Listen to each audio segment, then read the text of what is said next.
University మంచి భవిష్యత్తు కోసం తెలుగు విద్యార్థులు ఇష్టపడే యూనివర్సిటీ. ఓం నమో వెంకటేశాయ. వెంకటాది సంస్థానం బ్రహ్మాండే నాస్తికించిన వెంకటేశ సమోదేవో నా భూతో నా భవిష్యతి. సూపర్. అది ఎందుకు చెప్పారు సార్? ఇప్పుడు వెంకటాది సంస్థానం బ్రహ్మాండే నాస్తికించిన వెంకటేశ సమోదేవో నా భూతో నా భవిష్యతి అంటే కలియుగ దైవమైనటువంటి ప్రోటోకాల్ దైవమైనటువంటి వెంకటేశ్వర స్వామి వారు లాంటి భగవంతుడు, దేవుడు ఇక రాడు, రాలేడు, రాబోడు.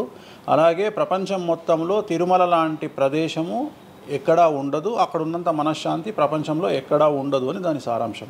దానికి ఇంటర్వ్యూకి సంబంధం ఏమైనా ఉందా? నేను ఫాలో అయ్యేది శ్రీ వెంకటేశ్వర స్వామిని, కామాఖ్య అమ్మవారిని. సో మనం ఏదైతే జనరల్గా మాట్లాడతామో ఆ మాట్లాడే సందర్భంలో ఈ జనరల్గా నాకు ఇప్పటి వరకు గత 20 సంవత్సరాల నుండి ఏ ఇంటర్వ్యూలో కూడా పేపరు పెన్ను ప్రిపేర్ అవ్వడము, పేపర్లు పెన్నులు పెట్టుకొని వచ్చి కూర్చోవడము అలవాట్లేదు. సో నేను కూర్చొని మాట్లాడింది అంతా కూడా ఆ స్వామి అమ్మవారు మాత్రమే పలికిస్తారు. సో నేను మాట్లాడే ప్రతి మాట నాకు సంబంధం లేదు. ఎందుకంటే మీరు అబ్జర్వ్ చేసిరు, నా దగ్గర ఏ పెన్ను లేదు, పేపర్ లేదు. మీరు ఏం అడుగుతారో నాకు తెలియదు. నేను మీతో ఈ ప్రశ్నలు అడగాలని నేను ఇంతవరకు చెప్పలేదు. సో మీరు ఏం అడుగుతారో మీ ఐక్యూ లెవెల్ని బట్టి ఉంటుంది. సో నాకు ఆన్సర్ చేసేది స్వామి అమ్మవార్లు ఆన్సర్ చేస్తారు. సో అది చెప్పి ఇంటర్వ్యూలో కూర్చోవడం నాకు అలవాటు. సో ఏదైనా మీరే పలికిస్తారు అనేటువంటి బ్లైండ్ నమ్మకంతో, గుడ్డి నమ్మకంతో ఆ స్వామిని అమ్మవారిని నమ్ముకొని కూర్చుంటాను ఇంటర్వ్యూలో. సో నాకు అలవాటు ఏంటంటే కలియుగ దైవం, ప్రోటోకాల్ దైవం మనం చూస్తుంటాం. మాకు రాముడు ఇష్టము, మాకు శివుడు ఇష్టము.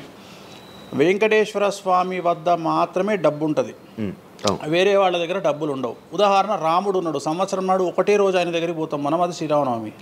శివుడు ఉన్నాడు, శివరాత్రి నాడు తప్ప ఎప్పుడూ పోము, కానీ ప్రతిరోజు వెళ్ళేది వెంకటేశ్వర స్వామి వారి దగ్గర. వెంకటేశ్వర స్వామి భోగమైనటువంటి అనుభవిస్తూ ఉంటాడు. ఆయనకు భోగ శ్రీనివాసులు అని వెంకటేశ్వర స్వామి వారు, మనం తిరుపతికి వెళ్తే తిరుపతిలో వెంకటేశ్వర స్వామి వారి దగ్గర చిన్న విగ్రహం ఉంటుంది కింద, దాన్ని భోగ వెంకటేశ్వర స్వామి అంటారు. అంటే ఆయనకున్నంత అనుభవించేదంతా ఆయన్ని అక్కడనే ఆ వెంకటేశ్వర స్వామి వారే అనుభవిస్తారు. సో అందుకని ఆయనకు అంత లగ్జరీ లైఫ్ ఉంటుంది. సో లక్ష్మి కూడా వెంకటేశ్వర స్వామి వారి దగ్గరనే ఉంటుంది. అంటే మన కలియుగంలో ప్రోటోకాల్ దైవం అంటే వెంకటేశ్వర స్వామి. డబ్బును ఎంజాయ్ చేయాలి, డబ్బు రావాలి, లగ్జరీస్ అంటే వెంకటేశ్వర స్వామి. అందుకనే వెంకటేశ్వర స్వామి వారి మాట తీసుకొని మాత్రమే నేను ఇంటర్వ్యూని స్టార్ట్ చేస్తాను. మీకు డబ్బు రావాలని? ఎవరికి? మీకు. నాకు డబ్బు వచ్చింది ఆల్రెడీ, ఎనఫ్. ఎలా వచ్చింది? ఎలా సంపాదించారు? సంపాదించాలనే కసి ఉంటుంది కాబట్టి సంపాదిస్తాం. అంటే నేను ఎలా నమ్ముతా అంటే, ఒక సామెత ఉంటుంది, వీడి జాతకమే బాగుంటే వీడి జాతకాలు ఎందుకు చెప్పుకుంటాడు. సో నా జాతకం బాగుంది అని ప్రూవ్ చేసుకోవడానికి the first ever astrologer range rover వాడేటువంటి జ్యోతిష్కుడు నేను ఒక్కనే ఇండియాలో. సో అన్ని లగ్జరీస్ లైఫ్లో ఎంజాయ్ చేస్తేనే వేరే వాడికి మనం మాట్లాడేటువంటి రైట్స్ ఉంటాయి అనేటువంటి ఉద్దేశం నాది. ఓకే, ఎగ్జాంపుల్ చెప్తా. ఒక తండ్రి ఒక 10 ఫోటోలు, ఒక Tendulkar photo, Modi photo, Amit Shah photo, ఒక ప్రముఖ హీరోయిన్ నయనతార ఫోటో, లేకపోతే ఒక రేవంత్ రెడ్డి ఫోటో, చంద్రబాబు నాయుడు ఫోటో, ఇట్లా అన్నీ తీసుకెళ్ళి పెట్టి ఇంట్లోకి వెళ్ళి తన కొడుకును పిలిచి ఈ ఫోటోల్లో నువ్వు ఎవరు కావాలనుకుంటున్నావు అని అడిగితే వాడు అక్కడ ఉన్నటువంటి ఫోటోల్లో ఏదో ఒక ఫోటో పిక్ చేసుకుంటాడు. కానీ ఏ కొడుకు కూడా నీలాగా కావాలనుకుంటున్నా నాన్న అని చెప్పాడు. ఆ సిగ్గు వీడికి ఉండదు, అలా పెంచగలిగినటువంటి తత్వం వీడికి ఉండదు. సో నేను ఆ టైపు కాదు. నా కూతురు కానీ నా కొడుకు కానీ నీలాగా పెరగాలి నాన్న, నీలాగా నేను ఒక రోల్ మోడల్ అయితే నాన్న అనిపించుకునేటువంటి పరిస్థితి ఉన్నది. మీ ఫోటో కూడా పెడతారు అక్కడ? పెట్టను, నేను అసలు పెట్టను. నా కూతురే ఇవన్నీ నాకు వద్దు అని ఇట్లా పక్కకు జరిపి నేను నీలాగా తయారవుతా అని చెప్తుంది నా కూతురు. So that is my aim. So aim కదా సక్సెస్. నేను ఇవాళ నా కూతురు నన్ను చూస్తే నా తండ్రి నాకు రోల్ మోడల్ అని చెప్తుంది. రోల్ మోడల్ అని చెప్పాలంటే అన్ని రకాలుగా ఉండాలి. మనము ఒక కూతుర్ని చూసుకునే విధానంలో ఉంటుంది, ఒక భార్యను చూసుకునే విధానంలో ఉంటుంది. అలాగే సామాజికంగా మనం మన కూతురికి ఏమి ఇస్తున్నామో, కొడుకుకి ఏమి ఇస్తున్నాము, సమాజంలోకి వాళ్ళని ఎట్లా వదులుతున్నాము అనేటువంటిది కూడా అది ముఖ్యమైనటువంటి విషయం. సో ఇవన్నిటికీ సంసిద్ధతను వ్యక్తం చేయాల్సినటువంటి పరిస్థితి, వీటిని తయారు చేయాల్సినటువంటి పరిస్థితి నా మీద ఉంటుంది. సో నన్ను ఫస్ట్ ఎవరు కూడా క్వశ్చన్ చేయడానికి వీలు లేదు. అంటే నా దగ్గరకు వచ్చేవాడు, వేణుస్వామి నీ జాతకం బాగుంటే నువ్వు జాతకాలు ఎందుకు చెప్పుకుంటావు? సో ఇప్పుడు నేను ఒక హీరోయిన్ని తయారు చేయాలి అంటే ఎలా తయారు చేయాలో నాకు తెలుసు. అంటే ఆమె జాతకంలో యోగం ఉంటే ఆమెను సూపర్ స్టార్ని ఎలా చేయాలో నాకు తెలుసు, ఒక హీరోని సూపర్ స్టార్ని ఎలా చేయాలో నాకు తెలుసు. సో ఎలా చేస్తారు మీరు? పూజలతోనే అయిపోతారా? పూజలతోనే అయిపోతారు. అంటే వాళ్ళకి టాలెంట్ అవసరం లేదు? వాళ్ళకి టాలెంట్ జాతకం ఉంటేనే అంటున్నా కదా, యోగం ఉంటేనే అవుతారు కదా. జాతకంలో ఉంటుందని ఉంటుంది, ఒకవేళ ఉన్నదని మనకు కనిపించింది. అవును, వాళ్ళకి ఒకవేళ టాలెంట్ లేకపోతే అసలు టాలెంట్ అనేది ఇండస్ట్రీలో ఎవరికీ ఉండదు. Practice makes perfect. ఓకే, దానంత పనికి మాలిన మాట ఇంకోటి లేదు. శివ రాగానే ఫస్ట్ ఇంటర్వ్యూలోనే ఇరగదీయడు. శివ 1వ ఇంటర్వ్యూకు శివ 100వ ఇంటర్వ్యూకు నక్కకు నాగలో అనుకున్నంత తేడా ఉంటుంది. మరి శివ ఫస్ట్ ఇంటర్వ్యూలోనే టాలెంట్ ఇరగదీసిండా? Practice makes perfect. అంత ఛాన్స్ ఇవ్వట్లేదు కదా ఇప్పుడు ఇండస్ట్రీలో. ఎవరు ఇక్కడికి వచ్చి ప్రాక్టీస్ చేసుకుంటామంటే ఛాన్సులు రావట్లేదు కదా. ఆటోమేటిక్గా టాలెంట్ అనేది మనము ప్లే చేస్తున్న రోల్స్ను బట్టి వస్తుంది. డైరెక్ట్గా అల్లు అర్జున్ గంగోత్రి సినిమాలో చూసిన అల్లు అర్జున్కు, పుష్ప 3లో చూసిన అల్లు అర్జున్కు కోడిపిల్ల లెక్క కళ్ళు తిరిగి కింద పడతాం అందరం. ఆయన హావభావాలు కానీ ఆయన ముఖవర్చస్సు కానీ గంగోత్రి సినిమాలో ఉన్నటువంటి అల్లు అర్జున్కు పుష్ప 3కి. మరి గంగోత్రిలోనే పుష్ప 3 లాగా ఎందుకు లేడు అల్లు అర్జున్ అంటే? మరి అప్పుడు టాలెంట్ లేదా? సో ఇక్కడ ప్రాక్టీస్ మేక్స్ పర్ఫెక్ట్. అంటే కొన్ని పనికి మాలినటువంటి మాటలు మాట్లాడేటువంటి ఎప్పుడో 50 ఏళ్ళ కింద సామెతలను తీసుకొచ్చి రుద్దే ప్రయత్నం చేస్తారు. సో ఇక్కడ టాలెంట్ అనేది పక్కన పెడదాం, అవకాశం ముఖ్యం. నువ్వు టాలెంట్ ప్రూవ్ చేసుకోవాలంటే అవకాశం ముఖ్యం. శివ అనేవాడు యాంకరింగ్లో తోపు తురుము అని ప్రూవ్ చేసుకోవాలంటే అవకాశం ముఖ్యం. అవకాశం లేకపోతే శివలో టాలెంట్ ఉండదు, ఆ టాలెంట్ డెవలప్మెంట్ ఉండదు. సో ఇక్కడ ఏంది అంటే అవకాశాలు రావడం కోసం మనం ప్రయత్నం చేస్తాం. ఒక సీఎం సీట్ ఎక్కడం కోసం సీఎం ఏం చేస్తాడు అని తెలవాలి అంటే సీట్ ఎక్కాలి. సీట్ ఎక్కిన తర్వాత సీఎంగా ఈయన పనికొస్తాడా రాడని డిసైడ్ అవుతుంది. అట్లనే ఒక అమ్మాయి హీరోయిన్ అయిన తర్వాత ఈ అమ్మాయికి అంత సీన్ ఉందా లేదా అనే విషయం తెలుస్తుంది. సో మనం కనుక నయనతారని తీసుకున్నా, సమంతని తీసుకున్నా, ఏ హీరోయిన్ తీసుకున్నా, ఏ హీరోని తీసుకున్నా వాళ్ళ ఫస్ట్ సినిమాకు, వాళ్ళ 3వ సినిమాకు, వాళ్ళ 30వ సినిమాకు ఎక్స్ట్రీమ్ చేంజెస్ ఉంటాయి. సో ఇవన్నీ ఎట్లా వస్తున్నాయి అంటే ఫస్ట్ సినిమాకి టాలెంట్ లేదు, వాళ్ళు సానబట్టబడతారు. వాళ్ళకు వచ్చేటువంటి క్యారెక్టర్ల ద్వారా వాళ్ళు ఆ లెవెల్కి వస్తారు. అట్లనే ఒక గ్రామస్థాయి సర్పంచ్ నుండి స్టార్ట్ అయినటువంటి వ్యక్తి వాళ్ళ రాష్ట్రానికి తెలంగాణకు ముఖ్యమంత్రి అయిన రేవంత్ రెడ్డి అంటే ఆయన ప్లానింగు, ఆయన ఎట్లా చేయాలి, ఎట్లా సీఎం కావాలి అనే ఆలోచనల ద్వారా ఇక్కడికి వచ్చిండు. తెలంగాణలో కాంగ్రెస్లో ఎంతోమంది తోపులు తురుములు ఉండగా రేవంత్ రెడ్డి ఎందుకు సీఎం అయ్యిండు అంటే రేవంత్ రెడ్డి టార్గెట్ సీఎం పదవి. మధ్యలో ఉండేవాళ్ళు వేరే వాళ్ళందరూ టార్గెట్ సీఎం పదవి కాదు. కానీ రేవంత్ రెడ్డి మాత్రమే అన్ని కష్టాలు పడ్డాడు, రేవంత్ రెడ్డి మాత్రమే సీఎం టార్గెట్ చేసుకొని వాళ్ళ పదవి వచ్చింది. సో ఇది ప్రాక్టీస్ మేక్స్ పర్ఫెక్ట్. సో మనం ఎంత ప్రాక్టీస్ చేస్తే అంత పర్ఫెక్ట్ అవుతాం. అంతేగాని టాలెంట్ చూపించుకోవాలి అంటే అవకాశం రావాలి, అవకాశం వచ్చిన దాన్ని వాడుకోవాలి, అన్నిటికంటే ధైర్యం కావాలి. There is no development in comfortable zone. కలియుగంలో కంఫర్టబుల్ జోన్లో ఎప్పుడూ డెవలప్మెంట్ ఉండదు. తెలంగాణ రాష్ట్రంలో కాంగ్రెస్ పార్టీలో మనం గనక కాంగ్రెస్ పార్టీలో ఉన్నటువంటి వ్యక్తులను తీసుకుంటే ఒక రేవంత్ రెడ్డి మినహా ఎవరు కూడా జైలుకి వెళ్ళలేదు. రేవంత్ రెడ్డి జైలుకు వెళ్ళడానికి కూడా సంసిద్ధత వ్యక్తం చేసినాడు, అలాంటి ఫైటింగ్ చేసినాడు. అంటే కంఫర్టబుల్ జోన్ దాటి రిస్క్ జోన్లో ఫైట్ చేయడం వల్ల ఇవాళ సీఎం అయినాడు. మిగతా వాళ్ళందరూ ఎక్కడనో దగ్గర భయపడ్డమో బాధపడ్డమో వెనకడిగేయడం వల్లనో వాళ్ళు అక్కడనే ఉండిపోయారు. ఈయన మాత్రమే జైలుకు వెళ్ళి మరీ ఫైట్ చేసి వాళ్ళ సీఎం అయ్యాడు. అంటే ఎవరైతే కష్టపడతారో వాళ్ళకు ఫలితం దక్కుతుంది, ఎవరైతే కంఫర్టబుల్ జోన్లో ఉంటారో వాళ్ళు కంఫర్ట్ లెవెల్ అట్లనే ఉంటుంది. సో సమాజంలో మనం బయటికి వచ్చి ఫైట్ చేసి అన్నిటినీ ఎదుర్కొని 10 మందితో దొబ్బులు తిని సోషల్ మీడియాలో దొబ్బించుకొని కింద కామెంట్లు పెట్టించుకొని బండనాయదవా దొంగనాయదవా అని కామెంట్లు పెట్టించుకొని సో ఇవన్నీ ఓవర్కమ్ అయ్యి సమాజాన్ని అర్థం చేసుకొని ఓహో వీళ్ళంతా పనికి మాలిన వెధవలు కామెంట్ల రూపంలోనే ఉంటారు అని మనం ఫైట్ చేస్తూ ముందుకు వెళ్తేనే మనకు లైఫ్ దొరుకుతుంది. ఇప్పుడు రేవంత్ రెడ్డి గారి గురించి మాట్లాడారు కాబట్టి ప్రజెంట్ జనాల్లోని నెగిటివిటీ నేను ప్రిడిక్షన్స్ని కానీ వేరే వాటి చెప్పట్లా. నేను ఒక మంచి విషయాన్ని తీసుకొని మాత్రమే చెప్తా ఉన్నాను. నేను మంచి విషయాన్ని మాత్రమే తీసుకొని చెప్పాను. వేణుస్వామి గారు ఎప్పుడు అంటే లైక్ ఇందాక మాట్లాడుతున్నట్టు హీరోయిన్లు మనం టాలెంట్ ఉన్న వాళ్ళు చేస్తాం. ఎక్కువ వేణుస్వామి దగ్గర చేసుకున్న యాక్టర్స్ అమ్మాయిలే ఎందుకు వచ్చి చేయించుకుంటుంటారు పూజలు వేణుస్వామి గారి దగ్గర? ఒక రాజు కావాలంటే రాజ్యం కావాలి, ఒక రాణి కావాలంటే రాజు ఉంటే సరిపోతుంది. అర్థం కాలేదా? ఒక వ్యక్తి రాజు కావాలంటే రాజ్యాన్ని సంపాదించాలి. రాజ్యాన్ని సంపాదించాలంటే సగం జీవితం సంక నాకిపోతుంది ఒక వ్యక్తికి. అంటే శివ అనే వ్యక్తి ఒక 100 కోట్ల రూపాయలు సంపాదించాలంటే సగం జీవితం సంక నాకిపోతుంది. అవును, రైట్. కానీ శివను పెళ్లి చేసుకోవడానికి ఒక అమ్మాయికి మ్యాక్సిమం 10 minutes చాలు. ఎస్, అంటే శివ నచ్చితే చాలు. శివకు అమ్మాయి నచ్చితే చాలు, పని అయిపోయింది. అంటే 10 నిమిషాల్లో ఆ అమ్మాయి 100 కోట్ల వారసురాలు అయిపోయింది. అలాగే 100 కోట్ల అధిపతి కూడా తనకు దక్కిండు. సో అమ్మాయిల డెవలప్మెంట్ అనేది ఎక్స్ట్రీమ్గా ఉంటుంది. ఉదాహరణ, ఒక ఇంటర్వ్యూకు 10 మంది అమ్మాయిలు 3 అబ్బాయిలు వస్తే ఈ 10 మంది అమ్మాయిల ఇంటర్వ్యూలు అయిపోయినాక వీళ్ళు సెలెక్ట్ కాకపోతే వాడి అదృష్టం మహాసుడిగా ఉంటే వాడు వస్తాడు సీన్లోకి. అంతే తప్ప 99% వీడు ఇక్కడనే కథం అయిపోతారు అమ్మాయిల దగ్గరనే, వాడికి అంత అవకాశం ఉండదు. సో కలియుగం అనేది 2002 తర్వాత షిఫ్ట్ అయింది. ఒకప్పుడు ఆడవాళ్ళకి అవకాశాలు తక్కువ, మగవాళ్ళకి ఎక్కువ.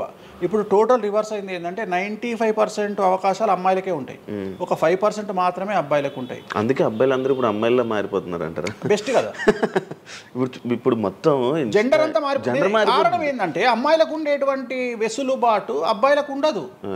నేను అదే చెప్తున్నా. ఇప్పుడు మగవాడు కష్టపడి పైకి రావడానికి చాలా టైం తీసుకుంటుంది, ఆడవాళ్ళు పైకి రావడానికి చాలా ఈజీగా పైకి వస్తారు. నేను అనేది ఏంటంటే వాళ్ళ కష్టముతో పాటు వాళ్ళ గ్లామర్ వాళ్ళకు తోడవుతుంది. అవును. ఇప్పుడు మీరు ఏ పాయింట్ చెప్పారో అర్థమైంది. ఇప్పుడు అమ్మాయిలకి ఎలాగో అవకాశాలు ఉన్నాయి కదా, మరి ఆల్రెడీ వాళ్ళకి ఎలాగో అవకాశాలు వస్తాయి కాబట్టి మరి మీరు వాళ్ళని ఎందుకు అమ్మాయిలనే చూడడం? అబ్బాయిలు అంటే రాని వాళ్ళకు నేను చూస్తున్నా. ఇప్పుడు వచ్చిన వాళ్ళు నా దగ్గరికి రారు కదా. ఇప్పుడు కరోనా వస్తేనే హాస్పిటల్కి పోతాడు, కానీ కరోనా రాకముందే పండుకోడు కదా హాస్పిటల్. సో అట్లనే వేణుస్వామితో పని ఉంటేనే వస్తారు. రెండవది, అమ్మాయిలకు ఉండే వెసులుబాటు ఏంటంటే అబ్బాయిలు కూడా చేసుకుంటారు నా దగ్గర, కానీ అబ్బాయిల డెవలప్మెంట్ అనేది చాలా తక్కువగా ఉంటుంది. ఉదాహరణ, నా దగ్గరికి వచ్చే అమ్మాయిలు ఓన్లీ సినిమా కోసం రారు. చాలామందికి తెలియదు ఈ విషయం. అంటే చాలామంది ఏమనుకుంటారంటే వేణుస్వామి దగ్గరికి వచ్చే అమ్మాయిలు సినిమా కోసమే వస్తారు, రారు.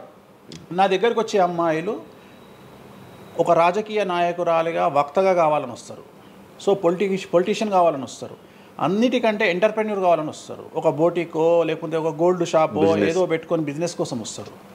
సో నా దగ్గరకు వచ్చేటువంటి వాళ్ళల్లో 10 మందిలో 1-2 సినిమా ఇండస్ట్రీకి సంబంధించిన వాళ్ళు వస్తారు. 8 మంది వేరే వేరే వేరే వేరే వ్యాపారాలకు సంబంధించి చాలా ఉన్నాయి. ఇప్పుడు లైసెన్సింగ్ చేసేవాళ్ళు ఉన్నారు, చాలామంది తెలియదు. ఇప్పుడు ఢిల్లీలో లైసెన్సింగ్ చేసేవాళ్ళు 100 మంది అమ్మాయిలు ఉన్నారు నాకు తెలిసిన వాళ్ళు. అంటే పెద్ద పెద్ద కాంట్రాక్ట్లు ఇప్పించేవాళ్ళు, పెద్ద పెద్ద వాళ్ళు. సో అలాంటి వాళ్ళు నా దగ్గరికి ఎక్కువగా వస్తారు. అంటే నా దగ్గరికి వచ్చేవాళ్ళు ఈ ఉద్యోగాలు చేసుకునే వాళ్ళు, ఇలాంటి వాళ్ళు రారు. నేనేమంటానంటే job is a biggest scam in the world. ప్రపంచంలో ఉద్యోగం అనేది అతిపెద్ద స్కామ్. సో దాన్ని ఇప్పుడు ఒక కోతి ఉంది, ఆ కోతికి మీరు డజన్ అట్టిపళ్ళు ఇవ్వండి, ఒక 2000 రూపాయలు ఇవ్వండి, అది డజన్ అట్టిపళ్ళే తీసుకుంటుంది. కానీ ఈ 2000 రూపాయలతోటి నేను ఒక 10 గెలలు కొనుక్కుంటాననే నాలెడ్జ్ దానికి లేదు. అంటే ఒక రకంగా జాబ్ అనేది ఇచ్చి ఆ వ్యక్తిని మనం మోసం చేయడం.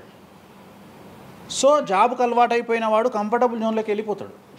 సో నేనేం చెప్తా అంటే ఆ జాబు నుండి మనమే 100 జాబులు ఇచ్చే స్థాయికి ఎదగాలి అనే కసి ఉండి అక్కడికి వెళ్ళాలి. ఆ కసి ఉంటేనే పని లేదు. కలియుగంలో కష్టపడి అనే మాట మాట్లాడితే దానంత దరిద్రం ఇంకోటి లేదు. ప్రపంచంలో అతి పెద్దగా ఎక్కువగా కష్టపడేది గాడిది. అది ఈ పాటికి ఎక్కడో ఉండాలి, అది లేదు. రైట్. సో మనం కష్టపడడం కాదు, బ్రెయిన్తో పని చేయాలి. కష్టంతో పాటు బుర్ర ఉండాలి. కష్టం అనేది పనిచేయదు. నేను ఏమంటున్నానంటే ఈ ప్రపంచంలో బాగా కష్టపడేటువంటి మనిషి డ్రైనేజీలోకి దిగి పనిచేసేటువంటి సేవకుడు. సో ఆయన పడే కష్టానికి పర్ డే 10 లక్షలు ఇచ్చినా తక్కువనే, కానీ మనం ఆయనకి అట్లా ఇవ్వట్లా. అంటే ఇక్కడ బ్రెయిన్తో పనిచేసే వాడికే డబ్బు మిగులుతుంది. నేను మాట్లాడేది బ్రెయిన్తో. కానీ అమ్మాయిలకు బ్రెయిన్ కంటే కూడా వాళ్ళ అందముతో పనిచేస్తే డబ్బులు దొరుకుతాయి. ఇప్పుడు ఇప్పుడు మనం ఉన్నాం, నువ్వో నేను ఒక ఇన్స్టాగ్రామ్లో పోస్ట్ పెడితే ఎవరు చూడు. అదే ఒక అమ్మాయి పెడితే 2 మిలియన్లు వెళ్ళిపోతుంది. ఇప్పుడు అదే కదా జరిగేది. ఇప్పుడు బెట్టింగ్ యాప్స్లోకి వీళ్ళు ఎందుకు వచ్చారు అంటే వాళ్ళను ట్రాప్ చేసేవాడు కూడా ఈ అమ్మాయిలకు 2 మిలియన్ల ఫాలోవర్స్ ఉన్నారు, కనీసం మిలియన్కు రీచ్ అవుతుంది వీళ్ళ వీడియో అనే ఉద్దేశంతో పెట్టిస్తున్నాడు. సో పెట్టడం ఎందుకు ఏంటి అనవసరం పక్కన పెడితే వాళ్ళకుండే క్రేజ్, అమ్మాయిలకు క్రేజ్ అలాంటిది. నేను అదే చెప్తున్నా, ఆ క్రేజ్ అమ్మాయిలకు చాలా ఈజీగా వస్తుంది. ఎందుకంటే గ్లామర్గా ఉండే అమ్మాయిలు చాలా ఈజీగా జనాల్లోకి వెళ్ళిపోతారు. సో చాలా వాళ్ళకు ఉండే అవకాశాలు చాలా ఎక్కువ. ఇప్పుడు రీసెంట్ మీరు బెట్టింగ్ యాప్ ఇన్ని రోజులు లేని బెట్టింగ్ యాప్, అంటే గత 2 సంవత్సరాల నుంచి ఫైట్ చేస్తున్నారు బెట్టింగ్ యాప్ల గురించి. వీళ్ళు సడన్గా ఇప్పుడు సెలబ్రిటీలు అందరూ బెట్టింగ్ యాప్లు ఇరుక్కుంటున్నారు. సెలబ్రిటీలే కాదు, 2025 సంవత్సరంలో సెలబ్రిటీ అనే ప్రతి ఒక్కడు ఏదో సమస్య ఇరుకుతాడు. అది అల్లు అర్జున్తోనే స్టార్ట్ అయింది. సో జాతకంలో అల్లు అర్జున్ యోగంలో 6వ ఇంట్లో శని, అల్లు అర్జున్ది కన్యారాశి. కన్యా రాశి 6వ ఇంట్లో శనిలో ఉండగా అల్లు అర్జున్ జైలుకి వెళ్ళాడు. సో దానివల్ల ఆయనకు వెంట్రుక ముక్కతో సమానం. ఎందుకంటే తెల్లారు వచ్చి ఆయన టిఫిన్ చేస్తే ఆపలేరు, ఆయన టూర్కు పోతే ఆపలేరు, ఆయన రేపు పొద్దున పుష్ప 3కి 3,000 కోట్లు వసూలు చేస్తుంది, దాన్ని ఎవడు ఆపలేడు. అంటే ఒక వ్యక్తిని జైలుకు పోయి ఇచ్చినంత మాత్రం ఎవడు ఆపలేడు. మహా అంటే బెయిల్ తీసుకొని బయటకు వస్తాం. ఇప్పుడు రేపు పొద్దున ఈ 11 మంది కూడా సరే జైలుకు పోతారా పోరా అంత తీవ్రమైన నేరమా నాకు ఐడియా లేదు. సో వాళ్ళు పోయినా మళ్ళీ 10వ రోజు వచ్చి మళ్ళీ 11 నాడు వాళ్ళు మళ్ళీ స్టేటస్ పెట్టుకుంటారు. దానివల్ల పెద్ద ఒక కొంపల మునిగేది ఏం లేదు. కాకపోతే ఇక్కడ జాతక రీత్యా ఎందుకే ఇప్పుడు జరుగుతుంది అంటే ఎందుకు జరుగుతుంది అంటే ఎవరి జాతకంలోనైతే ఆ ప్రత్యేకమైనటువంటి టైమింగ్ వస్తుందో ఆ టైమింగ్లో ఉండేవాళ్ళు జైలుకు వెళ్ళడమో, సమస్యల పాలవడమో, మీడియాకి ఎక్కడమో. ఇప్పుడు అందరూ మీడియాకి ఎక్కిన అందరు జైలుకి వెళ్ళరు. సో ఇంకోటి ఏంటంటే ఇప్పుడు ఒకప్పుడు జైలు అంటే భయము, ఇప్పుడు జైలు అనేది క్వాలిఫికేషన్ అంటే జనరల్గా ఇప్పుడు పొలిటీషియన్ అయితే జైలుకు పోగానే సీఎం అవుతాడు అనే నమ్మకం వచ్చింది అందరికీ. అట్లనే కొన్ని నమ్మకాలు వచ్చినాయి. ఇప్పుడు అల్లు అర్జున్ పోయి వచ్చాడు, ఏమైంది? సో అదే సినిమా ఇంకా ఆయన అనుకున్న దానికంటే ఇంకా కొద్దిగా ఎక్కువ డబ్బులు వసూలు చేసింది. సో ఇప్పుడు వీళ్ళు కూడా అంతే. కాకపోతే జాతకాల్లో చూసుకోవాల్సింది ఎందుకు ఇట్లాంటివి జరుగుతాయంటే అష్టమ శని అంటే 8వ ఇంట్లో శని వచ్చినప్పుడు, 6వ ఇంట్లో శని వచ్చినప్పుడు, 12వ ఇంట్లో శని వచ్చినప్పుడు, 1వ ఇంట్లో శని వచ్చినప్పుడు, 6వ ఇంట్లో గురువు వచ్చినప్పుడు, 12వ ఇంట్లో గురువు వచ్చినప్పుడు ఇలాంటి సంఘటనలు వ్యక్తిగతమైన జీవితంలో జరిగే అవకాశాలు ఉంటాయి. ఇప్పుడు ఏదైతే కన్యారాశికి ఈ నెల 30 వరకు బ్యాడ్ ఉందో అది తులారాశికి షిఫ్ట్ అవుతుంది 1వ తారీఖు నుండి. అంటే ఏప్రిల్ 1వ తేదీ నుండి రాబోయే 2.5 సంవత్సరాల పాటు తులారాశి సెలబ్రిటీలు ఎవరైతే ఉంటారో వాళ్లకు సేమ్ సంచలనాలు, జైలుకు వెళ్ళడాలు, ఇలాంటి సమస్యలు అనేటువంటివి రాబోతున్నాయి. వేణుస్వామి గారు చేసిన తప్పులకి నలిగిపోతూ ఆయన మీద జరుగుతున్న ట్రోల్స్ తీయించడానికి లక్షలు ఖర్చు పెడుతున్నాడనే పబ్లిక్లో టాక్ అనేది నడుస్తుంది. అది ఎంతవరకు నిజం? అసలు పట్టించుకొని అవి ఎంజాయ్ ట్రోల్స్ని ఎంజాయ్ చేస్తారా? ట్రోల్స్ని ఎంజాయ్ చేస్తాను నేను. ట్రోల్స్ని ఎంజాయ్ చేస్తాను నేను. ఎందుకు అంటే నేను నమ్మేది ఏంటంటే any publicity is good publicity అని నమ్మే వ్యక్తిని నేను. బ్యాడ్ ఆర్ గుడ్ పబ్లిసిటీ నేను అనే పాయింట్ ఏంటంటే ఒక అంబానీ ఫ్యామిలీ పెళ్లిళ్ళు చేసుకున్నారు, 5,000 కోట్లు ఖర్చు పెట్టి పెళ్లిళ్ళు చేసుకోవడానికి ప్రధానమైన కారణం ఏంది? పబ్లిసిటీ పిచ్చి. వేణుస్వామికి 500 కోట్ల పబ్లిసిటీ ఫ్రీగా వచ్చినప్పుడు ఎందుకు వద్దంటాడు? పిచ్చిన కొడుక వేణుస్వామి అన్నా? కాదు కదా. ఒక ప్రైమ్ టైంలో 7 గంటలకు నేను ఒక ఛానల్లో అరగంట షో కొనాలంటే నాకు కనీసం ₹1,00,000 అవుతుంది. నేను పిచ్చిన కొడుకునా? నాకు వచ్చే పబ్లిసిటీ ఎంత ఎక్స్ట్రీమ్ పబ్లిసిటీ వస్తుంది. నేను ఎప్పుడు బాధపడతా? నా లైఫ్ డిస్టర్బ్ అయినప్పుడు బాధపడతా, నా ఫైనాన్షియల్ రూట్ ఆగిపోయినప్పుడు బాధపడతా. ఇప్పుడు నేను 12వ సంవత్సరంలో సినిమా ఇండస్ట్రీకి వచ్చిన. నా కమాండింగే మీడియా, నా కమాండింగే సినిమా ఇండస్ట్రీ, నా కమాండింగే పొలిటికల్, నా commanding all aspects of life. అలాంటి నేను నా జాతకాన్ని అంటే ఏం తెలియకుండానే బ్లైండ్గా వచ్చి మీడియా ముందర మాట్లాడేసి దొబ్బులు తిని వెళ్ళిపోదాం అనుకుంటున్నా? అంటే నాకంటూ కొన్ని క్లారిఫికేషన్స్ ఉంటాయి కదా. ఇప్పుడు ఉదాహరణ, ఇప్పుడు ఒక వ్యక్తి మీద ఒక లీగల్ అలిగేషన్ వచ్చినప్పుడు వాడు యాంటిసిపేటరీ బెయిల్ తీసుకుందామా, లాయర్ను మాట్లాడుకుందామా, ఏం చేద్దాం అని ఆలోచిస్తాడు కదా. అట్లనే మనం అడవిలోకి వెళ్ళేటప్పుడు టైర్ పంక్చర్ అయితే ఏం చేస్తామని ఆలోచించుకుంటాం కదా. అట్లనే ఒక అడవిలో ట్రావెల్ చేసినప్పుడు మనం ఆలోచించుకొని ట్యాంక్ డీజిల్ ఫుల్ చేయించుకుంటాం కదా. సో అట్లా నాకు ఉండవు ఆలోచనలు. నేను ఆలోచించుకోకుండానే ఇలాంటి పనులు చేస్తున్నా. సో వేణుస్వామిని దెబ్బ కొట్టాలి అన్నా, ఎవరిని దెబ్బ కొట్టాలన్నా ఫైనాన్షియల్గా దెబ్బ కొట్టాలి. బట్ నేను అవకాశం అవతల వాడికి ఇయ్యాను. కారణం ఏంటంటే ఒక ఎలుకలాగానో ఒక పాములాగానో, ఒక ఎలుక కానీ పాము కానీ తన శత్రువుల దాడి నుండి బయటికి రావాలంటే 7 నుండి 8 బొక్కలు చేసుకుంటుంది ఒక హోల్లో. అంటే ఇటు రాడ్ పెడితే ఇటు వెళ్ళిపోతుంది, ఇటు రాడ్ పెడితే ఇటు వెళ్ళిపోతుంది. సో అట్లనే నేను ఒక 4-5 రకాల ఆర్థిక వనరులను ఏర్పాటు చేసుకున్నా. నా మెయిన్ ఇది కాదు, ఇది కాకుండా ఇంకా 4-5 రకాల ఆర్థిక వనరులను ఏర్పాటు చేసుకున్నా. ఈరోజు దుకాణం బంద్ చేయమంటే ఇదే క్షణంలో దుకాణం బంద్ చేసి కాలు మీద కాలేసుకొని నా పనులు నేను చేసుకుంటాను. సో అంత కంఫర్టబుల్ జోన్లో ఉన్నా నేను. సో నాకు టెన్షన్ లేదు. నాకు అంటే నన్ను ఎవడో ఆపేస్తాడు, నేను ఆగేయాలి ఏం లేదు, హ్యాపీగా వెళ్ళిపోతుంది. సపరేట్ బిజినెస్లు ఉన్నాయి నాకు. 190 వ్యాపకాలు ఉన్నాయి నాకు. నన్ను జ్యోతిష్యం నేను 4 నెలలు జ్యోతిష్యం చెప్పుకోకపోతే జ్యోతిష్యం మీద సంపాదించేదానికంటే ఇంకో ₹5 ఎక్కువ సంపాదించుకున్నా. ఇప్పుడు మధ్యలో నేను ఒక 4 నెలలు రెస్ట్ తీసుకొని నాకు వేరే వ్యాపకాలు చూసుకుంటే నాకు ఈజీ, ఎందుకంటే నేను కాన్సన్ట్రేషన్ చేయలేకపోతున్నా.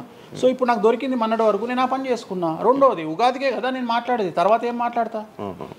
రెండోది ఏంటంటే కొన్నిసార్లు మనకు కొన్ని విచక్షణ, కొన్ని జ్ఞానాలు కలుగుతాయి, కొన్నిసార్లు కలుగుతాయి. ఇప్పుడు నాకు కూడా అదే జ్ఞానం కలిగింది. ఎందుకు అంటే ఇక్కడ వాక్యూమ్ నేను కవర్ చేసిన, టాలీవుడ్లో తెలుగులో వాక్యూమ్ కవర్ చేసిన, ఇక్కడ ఏం లేదు. సో నేను వాక్యూమ్ ఇంకా క్లియర్ చేసుకోవాలి, ఇంకా పెంచుకోవాలి అంటే బాలీవుడ్కు పోవాలి, కన్నడ పోవాలి, తమిళ్ పోవాలి.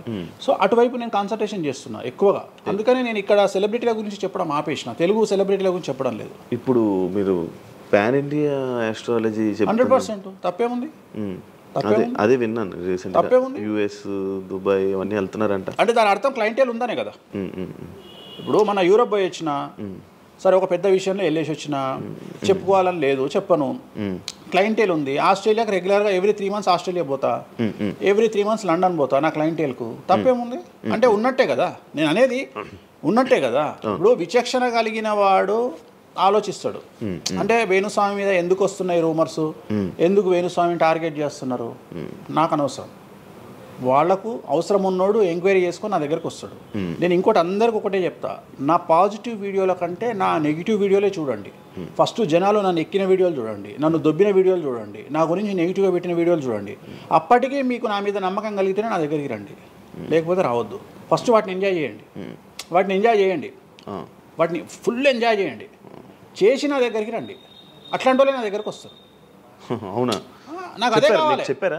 నాకు అదే, నాకు టీవీలో ఇప్పుడు కూడా చెప్తున్నా కదా, వాళ్ళు వచ్చిన వాళ్ళు ఎవరైనా వచ్చిన వాళ్ళు చెప్తారు కదా. ఇప్పుడు ఉదాహరణ ఏమంటారు అంటే, ఇప్పుడు కామాఖ్య ఉంది, కామాఖ్యకి వెళ్తే ఇప్పుడు ఎవరో ఒకళ్ళు పబ్లిసిటీ చేసిరు, కామాఖ్యలో నాన్ వెజ్ ఉండదు, లిక్కర్ ఉండదు అని చెప్పి పబ్లిసిటీ చేసిరు. చెయ్యంగానే నా కామాఖ్య మెట్లెక్కగానే కనిపించేది నాన్ వెజ్, కామాఖ్య మెట్లెక్కగానే కనిపించేది లిక్కరు, గర్భగుడిలో ప్రదర్శనం చేస్తున్నంతసేపు మనకు కనిపించేది నాన్ వెజ్, లిక్కరు. సో అక్కడికి ఇప్పుడు ఎగ్జాంపుల్ చెప్తా. ఇప్పుడు శివ అనే వ్యక్తి కామాఖ్యకి ఇంతవరకు వెళ్ళలేదు. సో ఇప్పుడు ఏమనుకుంటాడంటే, వేణుస్వామి గురించి చెప్పిన ప్రచారాన్ని శివ నమ్ముతాడు. నాకు అదే కావాలి, ఇప్పుడు నమ్మడమే కావాలా. కానీ శివ నెల తర్వాత కామాఖ్యకి వెళ్తాడు. వెళ్ళిన తర్వాత ఎక్కడ చూసినా అడుగున నాన్ వెజ్, లిక్కర్ కనిపిస్తుంది శివకు. శివకు లాస్ట్కు ప్రసాదం కూడా నాన్ వెజ్ ఇస్తారు, ప్రసాదం కూడా లిక్కరే ఇస్తారు. అంటే తాగునాయన అని చెప్పి చేతిలో పోస్తారు. అంటే తీర్థంలో లిక్కర్ పోసి మీకు తీర్థం ఇస్తారు, మీరు తీర్థం తాగుతారు, లిక్కర్ పోసిరు. అప్పుడు ఒకసారి మీకు గుర్తొచ్చేది ఎవరు? వేణుస్వామి. ఓహో, వేణుస్వామి చెప్పింది 100% నిజము. అంటే మనం మూర్ఖులము, ఇన్ని రోజులు నమ్మింది, మనం తప్పు చేసినాం వేణుస్వామి విషయంలో. అక్కడికి వెళ్ళే వాళ్ళు క్షుద్ర పూజలు వీళ్ళు వాళ్ళు వెళ్తుంటారు. అసలు క్షుద్రం అంటే ఏంది? క్షుద్ర పూజలు శ్మశానంలో చేస్తారు. ఇవి వామాచార పూజలు. మందులలో, అలోపతి మందుల్లో రెగ్యులర్ మందులు స్టిరాయిడ్స్ లాగా స్టిరాయిడ్స్ అనేవి ఇవి. సో నాలెడ్జ్ లేకపోతే నిమ్మకాయలు పెట్టిన ప్రతి చోట క్షుద్ర పూజ అంటే, శ్రీకాళహస్తిలో నిమ్మకాయలతోనే పూజ చేస్తారు. క్షుద్ర పూజ నాది అంటే వేణుస్వామి పూజలు చేయడం క్షుద్ర పూజలు, వామాచార పూజలు. నేను అనేది ఏంటంటే, నేను ఇప్పుడు ఇందాక అదే చెప్పిన, అనేవాడు ఫిల్టర్ లేకుండా ఎన్నన్నా అనుకోని, ఒకవేళ అట్లా అనుకుంటే వేణుస్వామి క్షుద్ర పూజలు చేస్తే సోషల్ మీడియాలో ఎందుకు పెట్టుకుంటాడు? నా లైఫ్లో నేను చెప్పేది ఒకటే, నేను ఆస్ట్రాలజీలో కానీ బ్రాహ్మణ్ కమ్యూనిటీలో కానీ నేను సన్నీ లియోను. నేను నా బట్టలు నేనే ఇప్పుకుంటా, నేను ఎవ్వరిని ఇప్పనియ్యా, నా బట్టలు నేనే ఇప్పుకుంటా. నేను దొంగతనంగా ఇవాళ వరకు పూజ చేసినా, దొంగతనంగా చెయ్యలేదు. పైన పూజ అవుతుంది, మీరు కెమెరా తీసుకొని పోయి పెట్టుకోండి. నాన్ వెజ్ పెట్టిర్రు, లిక్కర్ పెట్టిర్రు, పైన పూజ అవుతుంది. సో మీ ఇష్టం వచ్చినవి తీసుకోండి. నేను శాస్త్రానికి విరుద్ధంగా చేస్తే అమ్మవారు నన్ను సర్వనాశనం చేస్తుంది. నాకెవడన్నా అడ్డొచ్చి అనవసరంగా అమ్మవారిని బద్నాం చేస్తే వాడు సర్వనాశనం అవుతాడు. Simple logic. ఇంట్లో పెద్ద ఏం లేదు, ఇంట్లో నేను పెద్ద గొప్పగా చెప్పుకునేదే లేదు. వామాచారాన్ని క్షుద్ర పూజలుగా భావించి మాట్లాడుకుంటే మీ కర్మ. ఇంకోటి, నేను ఎందుకు లైవ్లో పెడతా పూజలన్నీ, ఎందుకు పెడుతున్నా అంటే నేను చేసేటి సక్రమమైనటువంటివి కాబట్టే పెడుతున్నా. ఇంకోటి, ఎక్స్ప్లోర్ చేసేవాడికి తెలుస్తాయి ఇవన్నీ. కామాఖ్య పోవాలంటే పోయేటప్పుడు 15,000, వచ్చేటప్పుడు 15,000, 30,000 రూపాయల ఫ్లైట్ టికెట్ ఎక్కి పోవాలి. ఒకప్పుడు 4,000 రూపాయల ఫ్లైట్ టికెట్ ఉంది వేణుస్వామి ప్రచారం చేయక ముందుకు. వారానికి ఒక్క ఫ్లైట్ ఉండే గౌహతికి. ఇవాళ ప్రతిరోజు పోవడానికి 3 ఫ్లైట్లు, రిటర్న్ రావడానికి 4 ఫ్లైట్లు వేణుస్వామి వల్ల ఏర్పడ్డాయి. ఇవాళ తెలుగు, మీరు కామాఖ్య టెంపుల్కి వెళ్తే ప్రతి 10 మందిలో 5 తెలుగు వాళ్ళే ఉంటారు, కర్ణాటక వాళ్ళు ఉంటారు, తమిళ వాళ్ళు ఉంటారు. సో ఇంత స్ప్రెడ్ అయింది కామాఖ్య. సో రెండవది, తెలియకుండా మాట్లాడే వాళ్ళ గురించి నేను మాట్లాడా, ఎక్స్ప్లోర్ చేసి మాట్లాడే వాళ్ళ గురించి నేను మాట్లాడతాను. మీరు కామాఖ్యకి వెళ్తే ఇప్పుడు గోవాలో ఏముంటుంది? ఉంటుంది. ఉదాహరణ, బ్యాంకాక్ అనగానే ప్రతి నా కొడుకు మాట్లాడేది ఏంది? మసాజ్. హైదరాబాద్ కంటే గొప్పగా ఉంటుందా బ్యాంకాక్? నాకు తెలియదు. ఇండియా కంటే గొప్పగా ఉంటుందా బ్యాంకాక్? మరి ఇప్పుడు అట్లాంటప్పుడు ఆడవాళ్ళు ఎందుకు పోతున్నారు? ఇప్పుడు బ్యాంకాక్ ఆడవాళ్ళు విపరీతంగా పోతున్నారు. అంటే బ్యాంకాక్ లో మసాజ్ కాకుండా బీచెస్, వైట్ శాండ్ బీచెస్ చాలా ఫేమస్, ఫ్రూట్స్ ఫేమస్, చెట్లు ఫేమస్, ఎంటర్టైన్ చేసే ప్లేసెస్ చాలా. అంటే మూర్ఖులు, నాలెడ్జ్ లేనోళ్ళు బ్యాంకాక్ గురించి తప్పుగా మాట్లాడతారు. అట్లనే మన దగ్గర పెద్దాపురం ఉంది. పెద్దాపురం గురించి అదేనా ఇక దాని అర్థం? పెద్దాపురంలో బుట్ట భోజనం చాలా ఫేమస్. నేను ఎక్కడికి వెళ్ళిపోయాను. పెద్దాపురం అని ఉంది, బుట్ట భోజనం ఉంది. పెద్దాపురంలో బుట్ట భోజనం నాకు ఇష్టము, కొంతమందికి వేరే ఇష్టం. అంటే నేను అనేది ఏంటంటే మీ ఇష్టం వచ్చినట్టు ఇప్పుడు చిలకలూరుపేట అని పేరు, అంత మాత్రం తప్పు పడతామా? అంటే మూర్ఖపు వేదవాళ్ళు మాట్లాడే మాటలకు నేను తీసుకోవాల్సినటువంటి పని నాకు లేదు. రెండవది, కాదేది విమర్శకు అనర్హం. అంటే వేణుస్వామి దగ్గర విషయం ఉంది, వేణుస్వామి సెలబ్రిటీ కంటెంటు లేదా వేణుస్వామిని ట్రోల్ చేసినా, వేణుస్వామిని తిట్టినా, వేణుస్వామి గురించి సబ్జెక్టు పెట్టినా కనీసం మనకు ఒక వీడియోతోని ఒక 5 జీతాలు వెళ్తాయి అనేటువంటి నమ్మేటువంటి ప్రజల గురించి నేను మాట్లాడను. ఎందుకంటే నా వల్ల వాళ్ళ జీతాలు వెళ్తున్నప్పుడు నేను సంతోషపడతా. నా వల్ల జీతాలు వెళ్తున్నప్పుడు నేను ఎంత తిడితే నాకు అంత ఆనందం. ఎందుకంటే వేణుస్వామి మంచోడు అని చెబితే ఎవడు చూడడు, వేణుస్వామిని తిడితే 5 లక్షలు చూస్తారు. 5 లక్షలు అంటే కనీసం 30,000 రూపాయలు. అంటే నాకు తెలియదు సరిగా, ఒక జీతం వెళ్ళిపోతుంది కదా. సో నేను అనే పాయింట్ ఏంటంటే నన్ను తిడితే నేను అసలు బాధపడను, నన్ను తిడితే నేను సంతోషపడతా. కారణం ఏంటంటే అట్లీస్ట్ ఆ వీడియోతోని నన్ను ఒక 1000 మంది అన్న గుర్తుపడతారు. ఇప్పుడు ఆస్ట్రాలజీ పరంగా నాకుండే గుర్తింపు నాకుంది, నేను కాదనను. కానీ ఇంకా నా గుర్తింపు నేను పెంచుకోవాలంటే ఎట్లా పెంచుకుంటా, నాతో అయిపోయింది. ఇంతకంటే నేను ఏం చేయలేను. ఇక నేను మ్యాక్సిమం చేసేసిన ఆస్ట్రాలజీలో. ఇప్పుడు వేణుస్వామి అంటే సౌత్ ఇండియాలో వేణుస్వామి అనగానే ఆస్ట్రాలజీ పేరు వస్తుంది, ఆస్ట్రాలజీ అనగానే వేణుస్వామి వస్తుంది. ఎవడు అవునన్నా కాదన్నా నేనే మార్గదర్శకం, దీంట్లో అనుమానమే లేదు. కానీ ఇంతకంటే నాకు ఇంకేదో కావాలి అంటే నేను డబ్బులు, ఇప్పుడు మీరు నా దగ్గరకు వచ్చిర్రు, ఎక్కడైనా నా నేమ్ ప్లేట్ మీరు చూసిరా? నా ఫోటో కనిపిస్తుందా మీకు నా ఆఫీస్లో? లేదు. అది నా రేంజ్, అది నా రేంజ్. నాకు విజిటింగ్ కార్డు ఉండదు, నాకు విజిటింగ్ కార్డు ఉండదు, నాకు నేమ్ ప్లేట్ ఉండదు, నాకు నా ఫోటో ఉండదు ఎక్కడ. అమ్మవారి ఫోటోలు, వెంకటేశ్వర ఫోటోలు తప్ప నా పర్సనల్ ఫోటోలు నేను ఎక్కడ పెట్టుకోను. మీరు నన్ను వేణుస్వామి కాదు ఎల్లయ్య అన్న నేను యాక్సెప్ట్ చేస్తాను. ఒకవేళ ఒకరోజు యాంకరింగ్లో ఒక ఆమె ఏం చేసిందంటే, అమ్మాయి ఇంటర్వ్యూ చేయబోతూ వేణుస్వామి కాకుండా ఏదో కొత్త పేరు చెప్పింది, కొత్త పేరు చెప్పి భయపడ్డది. అంటే నేను ఫ్లోలో చెప్పేసి భయపడ్డది. స్వామి తప్పు చెప్పినా అంటే నీ ఇష్టం వచ్చిన పేరు చెప్పుకోపో అన్న. జనాలకైతే నేను వేణుస్వామి అని తెలుసు కదా. ఇప్పుడు వేణుస్వామి బొమ్మేసి పుల్లయ్య అంటే అయితే వేణుస్వామి అనుకుంటారు కదా జనాలు. నేను అనేది అది. సో నాకు ఎంత విమర్శ చేస్తే ఐఎమ్ ఫీల్ హ్యాపీ. అంటే మీ గురించి మీరు అంత క్రియేట్ జనాల్లో అందరికీ తెలుసు, అంత ఉంది ఆల్రెడీ. నేను మౌత్ పబ్లిసిటీని నమ్ముతా. మౌత్. రెండవది సింపుల్ లాజిక్. తెలుగు జనాలు అంత పిచ్చోళ్ళ, ఎక్కడ ఎవరి గురించి నెగిటివ్ పడుతుంది, ఏం పడుతుంది, ఎందుకు పడుతుంది, దీని వెనకాల ఏం జరుగుతుంది అని ఆలోచించలేనంత చవటలో నేను అనుకోను.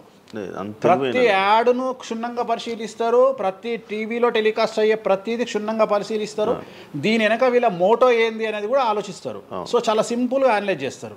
సో అంత మాత్రాన నాకు వచ్చేదేముంది, జనాలు ఒకటి నన్ను విమర్శించేవాడికి లేదా నన్ను శత్రువుగా భావించేవాడు ఆ 2 రోజులు మందు ఎక్కువ తాగుతాడు, 2 పెగ్గులు, అంతకుమించి వాడు వీకేది ఏం లేదు. రెగ్యులర్గా తాగే మందు కంటే 2 పెగ్గులు ఎక్కువ తాగుతాడు, 2 ముక్కలు ఎక్కువ తింటాడు, ఎందుకంటే అబ్బా వేణుస్వామికి ఏదో అయిపోయింది అని. కానీ అంతకుమించి జరిగేది ఏముంటుంది, వేణుస్వామి మర్డర్ చేసినా, మానభంగం చేసినా రాజ్యాంగానికి అతీతంగా లోపలికి పోతాడు.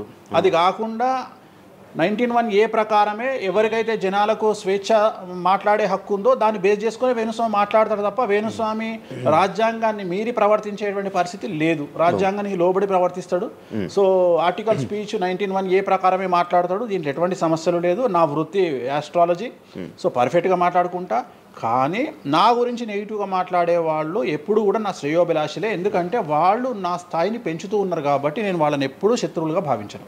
వేణుస్వామి గారితో డేంజర్ అంటే మిగతా కొంతమంది బ్రాహ్మణ లైక్ పంతులు కానీ వీళ్ళు కానీ చెప్పేది ఇది, వేణుస్వామి గారి డేంజరు ఆయన్ని ఒకవేళ ఏమైనా అంటే మళ్ళీ ఆయన పూజలు చేసి మనం నాశనం అయిపోయేలా ఇది కూడా ఆయన చేయగలడు, పవర్స్ ఉన్నాయి. నమ్ముతున్నట్టే కదా, అంటే నాకు వర్తుందనే కదా.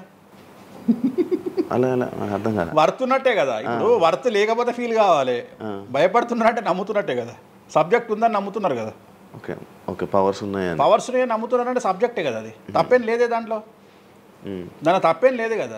అంటే నా దగ్గర పవర్స్ నమ్ముతున్నారు కదా, ఇట్ ఈస్ ప్రూవ్డ్ కదా. నేను అనే పాయింట్ ఏంటంటే నేనేదో జనాల్ని ఉద్ధరిస్తా, నేనేదో జనాలకు పూజలు చేసి వాళ్ళను మంచి చేస్తా అనుకున్నప్పుడు ఫస్ట్ అడిగే క్వశ్చన్ ఏంటంటే, రేపు ఇచ్చినాయాలా నీకు వచ్చిన సమస్యల్ని క్లియర్ చేసుకోరా అంటారు ఫస్ట్. మరి నా సమస్యలను క్లియర్ చేసుకుంటా కదా, లాజికా కాదా? చేస్తారా నిజంగా? నేను అడిగే పాయింట్ మీకు అర్థం కాలా? అర్థమైంది. నేను చెప్తున్నది ఒకటి, నీకు అర్థమవుతున్నది ఏమంటున్నా. నాకు ఒక న్యాయపరమైన చిక్కు వచ్చినప్పుడు దాని నుండి బయటపడడానికి నేను పూజలు చేసుకుంటానా చేసుకోనా? మరి వాటి ద్వారానే కదా నేను జనాలకి ఇప్పుడు నీకేదన్నా ప్రాబ్లం వచ్చి రేపు పొద్దున వేణుస్వామి గారు నాకు ఈ సమస్య వచ్చింది అంటే సమస్య మీరు ఎప్పుడు నమ్ముతారు నన్ను? మీరు చేశాక అది మీరు నేను బయటపడ్డప్పుడు నమ్ముతారు. అదే మీ సమస్యల నుంచి మీరు బయటపడ్డాక జనాలు నమ్ముతారు. అర్థమైంది. బట్టతల పెట్టుకొని నేను వెంట్రుకలు మొలిపిస్తాను టీవీలో యాడ్ ఇస్తే అమ్మనా బూతులు తిడతారు. అరే నీకే గుండు మీద ఎంటికలు లేవు నువ్వేం మొలిపిస్తావురా అని. అట్లనే నేను కూడా నా స్టామినా ఏందో జనాలకు తెలియజెప్పాలి అంటే నేను నా సమస్యల నుండి బయటపడ్డప్పుడే కదా ఎదుటి వ్యక్తికి చేసే రైట్స్ నాకు ఉంటాయని చెప్తున్నా. అంటే ఇప్పుడు మీకు వచ్చిన సమస్యల నుంచి మీరు బయటపడ్డానికి మీకు మీరే పూజ చేసుకున్నారు. ఎందుకు చేసుకోవు? నా జాతకాన్ని నేను విశ్లేషించుకుంటా కదా. ఇప్పుడు నాకు వచ్చే సమస్య నేను అనుకోను, బట్ నేను సమస్యలు వస్తే వాటిని క్లియర్ చేసుకోవడానికి నాకుండే రెమెడీస్ నాకు ఉంటాయి కదా. మీరు చేశారు ఆ పూజల్లో ఎవరైనా నష్టపోయారా? ఎవరినైనా ఎవరిని నేను అనేది ఏంటంటే మనం బాగుండాలని కోరుకుంటాం. ఇంకోటి ఏంటంటే ఫస్ట్ నేను శత్రువుగా భావించాలి కదా. నేను అంత దూరం ఆలోచించాను. నేను ఎదుటి వ్యక్తిని శత్రువుగా ఎప్పుడు భావిస్తా అంటే వ్యక్తిగతంగా వచ్చి నన్ను కొట్టినప్పుడు నేను భావిస్తా. అంటే నా గురించి చెడుగా మాట్లాడడం అనేది నాకు శత్రువు కాదు. ఎందుకంటే వాళ్ళ వృత్తి అది.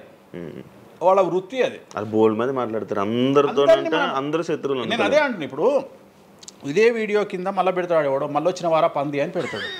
ఇప్పుడు నేను వాడిని వాడిని ఇల్లు ఎత్తుక్కుంటూ పోవాలా? నేను వాడిని ఇల్లు నాకు కనీసం లక్షల్లో క్లయింటేల్ ఉంటుంది. ఈ వీడియో కింద తిడితే మహా తిడితే ఒక 10 మంది తిడతారు. ఈ 10 మంది అలవాటు కాదు, కలియుగ ధర్మము. నేను చాలా ప్రాక్టికల్గా ఉంటా. నేను లేకపోతే ఎంత దమ్ము ఉంటే ధనిష్టల నేను వచ్చి మందు తాగుతా నాన్ వెజ్ పెడతా అని చెప్పుకోవాలంటే చాలా విషయం ఉండాలి, మామూలు విషయం కాదు. ఈ కమ్యూనిటీలో తట్టుకోవాలి. అందుకనే నేనేమంటున్నా, ఒక బ్రాహ్మడు అనగానే ఇప్పుడు ఉదాహరణ ఒక పెద్ద పూజారు ఉన్నాడు ఏ గుడికి. ఆ పెద్ద పూజారిని టార్గెట్ చేయాలంటే ఫస్ట్ టార్గెట్ చేసేది నాన్ వెజ్ తింటాడు, లిక్కర్ ముట్టుకుంటాడు అని చెప్తారు. అందుకని నేనే నా బట్టలు ఇప్పేసుకుంటున్నా. అవకాశం లేదు అంటే నేను ఆల్మోస్ట్ ఆల్ అండర్వేర్తో సహా అన్ని ఇప్పేసిన. ఒకవేళ నేను అండర్వేర్ ఉంటే అదే అన్న లాగుదామని ఎవడో వస్తుండే, నేను అది కూడా ఇప్పేసిన. ఇంకేముంది నా నాయన నన్ను ఇప్పడానికి? నా దగ్గర ఏం లేదు కదా. ఇప్పుడు నువ్వేమైనా కొత్తవి చూపిస్తే ఏం చూపిస్తావు? నువ్వేం చూపిస్తావు? సుప్రీంకోర్టు ఇచ్చిన ఆర్డర్ ప్రకారం నేను వేరే అమ్మాయితో పడుకున్నా, అమ్మాయితో ఇష్టంతో పడుకుంటే అది కూడా నాకేం తప్పు లేదు. ఇంకా నువ్వు నాకు ఏం చూపిస్తావు? నేను ఎప్పుడన్నా నేను సామాజికానికి వ్యతిరేకంగా చేసినప్పుడు, శాస్త్రానికి వ్యతిరేకంగా చేసినప్పుడు నువ్వు నా గురించి వ్యతిరేకంగా చూపిస్తావు.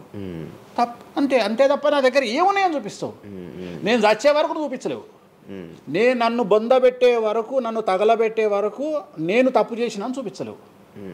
నేను చెయ్యను. మీరే చెప్పేసుకుంటున్నా. నేనే చెయ్యను. నేను ఇప్పుడు పైసలు లేనివాడు, పైసలు పోగొట్టుకున్నవాడు బెట్టింగ్లోకి పోతాడు. లేదా ఇప్పుడు కొత్త వ్యవహారాలు ఉన్నాయి. ఒకడేమో నిధులు దొరుకుతాయని పోతాడు, ఒకడేమో రైస్ పుల్లర్ అని పోతాడు. ఇవన్నీ ఏం కావని తెలుసు, మనకు తెలుసు, వాడికి తెలియదు. వాడు మానసికంగా వీక్ కాబట్టి వాడు సొంతంగా డబ్బులు దొంగతనంగా నాకు అవసరమే లేదురా నాయన. నాకు వేరే వ్యాపకాల నుండి డబ్బులు వస్తున్నప్పుడు లంగ పని చేసే అవకాశం నేనెందుకు చేస్తా? నాకు అవసరమే లేదు. నన్ను లంగ పని చేయమని చెప్తే నేను చెయ్య. నాకు వద్దు. నేను లంగ పని చేసే సవ్వాలే లేదు. నాకు అవసరం లేదు. రెండోది ఏంటంటే నా దగ్గరికి రానంత వరకే నా గురించి నెగిటివ్గా మాట్లాడతారు. ఒక్కసారి నా ఆఫీస్లోకి ఎంటర్ అయ్యారు అంటే వానికే అర్థమైపోతుంది, నీ అమ్మాయి కుల్లా ఉన్నాడు రా నాయన, ఈయనతో వేస్ట్, ఈయన దగ్గర ఏం దొరకదు. రెండవది, ఇవాళ ఎక్కడ పడితే అక్కడ కెమెరాలు పెట్టుకొచ్చేటువంటి స్థాయిలో ఇది మనకు సైన్స్ పెరిగింది. ముక్కు పుల్లలు కూడా పెట్టుకొస్తారు, చౌకమ్మలు కూడా పెట్టుకొస్తారు. నేను లంగ పని చేస్తే కూర్చొని 2 నిమిషాలు దొరకబట్టి టెలికాస్ట్ చేస్తారు. కానీ మాటలు ఉన్నాయి, క్లారిటీ సాక్ష్యం లేదు. ఇక మరి ఏం చేస్తా నేను? పోనీ నేను అందరిలాగా దాచిపెట్టే మనిషిని కాదు, దొంగతనంగా లంగపనంగా డోర్లు అన్నీ కుల్లా ఉన్నాయి. మీరు ఎక్కడికొచ్చినా మాట్లాడి నా ఆఫీస్లో ఏమైనా చేయండి, ఓపెన్గా పూజలు చేస్తా. ఇంకోటి వేరేటోడు పెట్టే కానీ నేనే పూజ పెడుతున్నా. ఇంకోటి రెండోది, బాటిల్ కూడా నా చేతిలో పట్టుకొని అమ్మవారికి నైవేద్యం చేస్తున్నా. పోనీ నేను బాటిల్ దొంగతనంగా ఇది మందు బాటిల్ కాదు అని చెప్తలేను. Blue Label bottle, Royal Salute bottle నేనే పోసి మరి అమ్మవారికి నైవేద్యం చేస్తున్నా. ఇంకా ఎక్కడనే దాపరికం ఉంది. ఇంకా బాటిల్స్ కూడా కాస్ట్లీ, అంటే పెద్ద గెస్టులకే అవి పెద్ద వాళ్ళ విఐపీ రేంజ్ని బట్టి పెడతాం. నార్మల్ వాళ్ళు వస్తే వాళ్ళకి తగ్గట్టి వాళ్ళ ఇష్టం. ఇప్పుడు ఉదాహరణ ఇప్పుడు బాలయ్యబాబు చేస్తే మ్యాన్షన్ పెడతాం.